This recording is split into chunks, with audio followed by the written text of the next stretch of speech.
Allah yang menjelaskan bahwa dirinya itu yang menjadi rahasia insan, dan insan itu aku, kata Allah, bukan bapak ibu.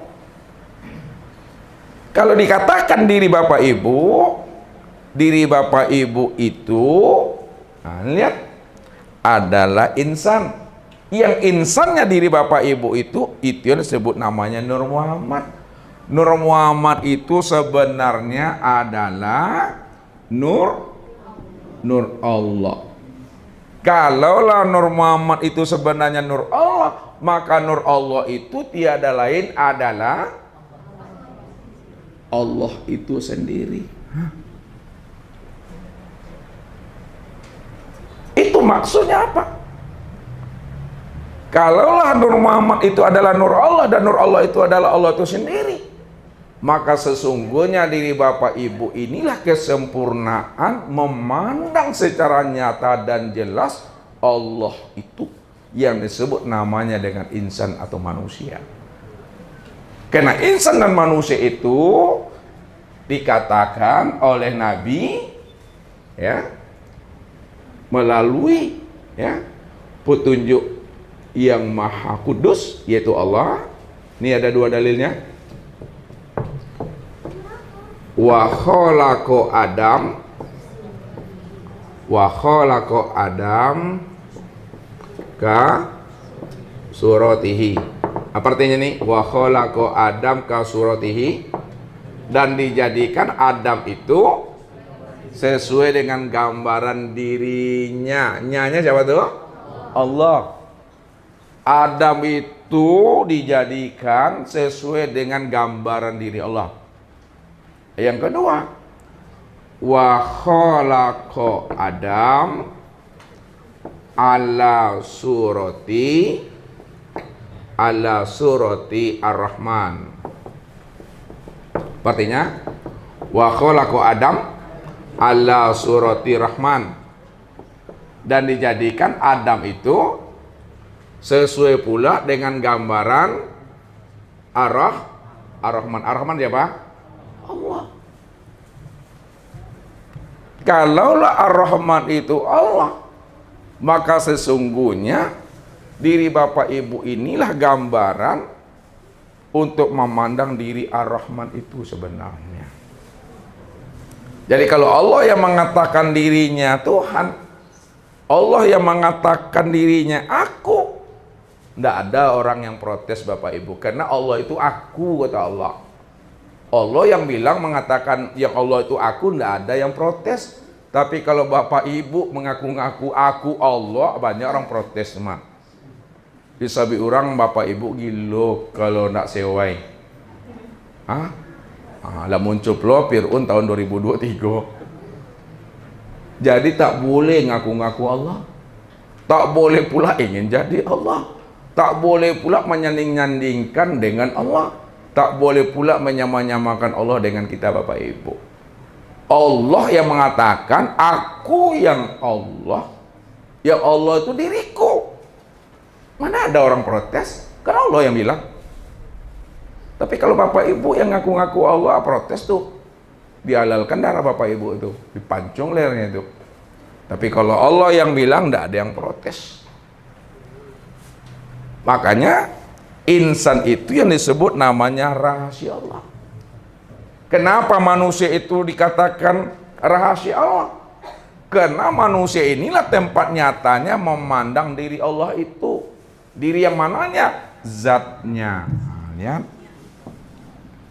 Memandang zat, memandang sifat, memandang asma, dan memandang af'alnya. Jadi diri bapak ibu itulah tempat sempurnanya memandang zat Allah, sifat Allah, asma Allah, dan af'alnya Allah. Kalau memang betul bapak ibu, diri bapak ibu inilah kesempurnaan tempat memandangnya diri Tuhan itu, zat Tuhan, sifat Tuhan, asma Tuhan, dan af'al Tuhan. Pertanyaannya Ustadz kepada bapak ibu, tempat memandang nyatanya af'alnya Allah pada insan, kemana memandangnya tuh? Nah, itu memandangnya kepada tubuh.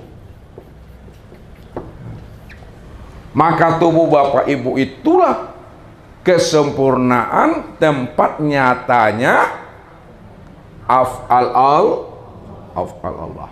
Ya. Kemudian yang kedua, asma Allah itu pada diri insan, kemana pula tempat melihatnya? Pada hati.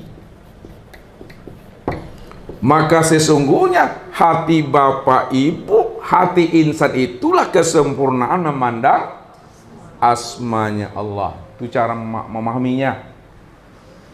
Sifat Allah pada insan, kemana tempat melihatnya? Kepada ruh. Maka sesungguhnya ruhnya insan itu tempat nyatanya memandang sifatnya Allah. Zatnya Allah pada diri insan, kemana pula tempat melihatnya? Kepada sir. Maka sir itulah sebenarnya tempat sempurnanya memandang zatnya Allah. Maka kumpulan sir, kumpulan ruh, kumpulan hati, tubuh, kumpulan zat, sifat, asma dan af'al Allah, ini yang disebut dengan ungkapan wujudullah. Apa artinya? Wujudnya Allah. Maka diri Bapak Ibu inilah sebenarnya wujud Allah itu. Kenapa diri Bapak Ibu itu tempat kesempurnaan memandang wujud Allah? Karena dia cuma yang ada dengan sendirinya. Kalau dia cuma yang ada dengan sendirinya, maka segala yang ada dalam bentuk rupa yang berbeda, dalam bentuk wujud yang lain, itu tiada lain adalah diriku. Kalaulah segala yang ada itu tiada lain diriku, itu sebenarnya yang ada ini, itu adalah benar-benar aku. Itu yang dikatakan dia itu wajibal wujud. Apa artinya itu? Wajib ada. Dia cuma yang ada semata-mata itu. Maka disitulah kesempurnaannya diri Bapak Ibu itu. Jadi kesempurnaan diri Bapak Ibu itu sebenarnya adalah kesempurnaan tempat nyatanya memandang diri Allah. Pada saat Bapak Ibu sudah sampai makomnya, sudah sampai pahamnya kepada wujud yang hakiki, maka diri Bapak Ibu ini sebenarnya telah kembali, namun alun pulang lagi. Kembalilah pulang alun. Kenapa dikatakan ala kembali? Karena Bapak Ibu sudah mengenal akan rahasia diri Bapak Ibu itu yang sebenarnya. Kalau Bapak Ibu telah mengenali akan rahasia diri Bapak Ibu yang sebenarnya, itu maksudnya Bapak Ibu itu telah kembali namun belum pulang. Dan baru dikatakan pulang kalau telah habis masanya hidup di dunia itu, maka disitulah disebut namanya Allah sempurna pulang dan kembali.